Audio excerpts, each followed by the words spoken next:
Hello friends, আজকে আমাদের injection দেওয়া হবে যেন হসপিটালে। ডিউটি জয়েন করলাম আর এই যে ইঞ্জেকশন দেওয়া হবে তার নোটিশ পেলাম। তো খুব ভয়ে আছি আমরা, কি করব বুঝতে পারছি না। ইঞ্জেকশনে প্রচণ্ড আমি ভয় পাই, কি বলবো জানো।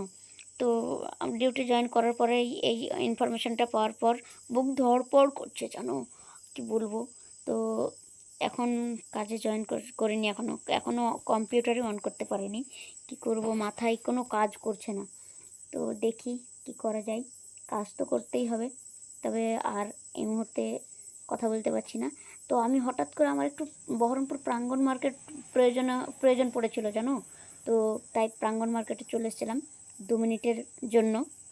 আমার একটা মোবাইল খারাপ হয়ে গেছিলো, দিয়ে এই যে মোবাইলটা দিয়ে আমি চলে যাচ্ছি, যেহেতু দেরি করা যাবে না, দেরি করলেই আমাদের অফিস থেকে অসুবিধা হতে পারে। আর এই যে ফ্রেন্ড, দেখতেই পাচ্ছ যে আমি ওআরএস গুলেছি, জলে ওআরএস গুলেছি খাওয়ার জন্য। শরীরটা একটু খারাপ করছে, মানে প্রেশারটা একটু লো লো লাগছে, তাই জন্য। তো আবার ডিউটি থেকে আবার চলে আসলাম ছুটি হওয়ার পর। ডিউটিতে গিয়ে আমার আর দেখা হয়নি, মানে ভ্লগের মধ্যে আসা হয়নি।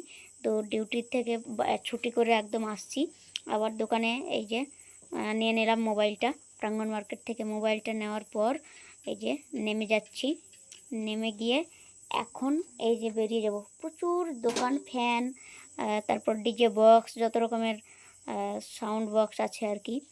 তো এই যে এই রাস্তাটা দিয়ে তোমরা অনেকেই চেনো, অনেকেই যাওয়া আসা করেছো হয়তো। তো এই দিক দিয়ে চলে যাব আমি, এখনও যেতে পারিনি। আর বাস ধরবো আমি, ভাই বাসটা কখন যে পাবো। বাসটা 6:05 বেরিয়ে যায়, আর আমার এখন বাজছে 6:04। পাবো কি? তোমরা কমেন্ট করো, গেস করো বাসটা পাবো কি না। বহরমপুর প্রাঙ্গণ মার্কেটের বেশ মানে ভাইরাল মিষ্টির দোকান। সো ফ্রেন্ড, বাসটা আমি পেয়ে গিয়েছিলাম, আর বাসে বাড়ি এসেছি। এবং শরীর তো খারাপ, সেটা বলেই দিয়েছি, প্রেশারটা একটু লো।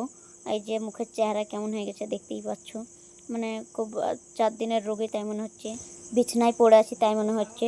তো ফ্রেন্ড, আজকে ঘুমাই। তোমরা ভালো থেকো, টাটা, বাই বাই।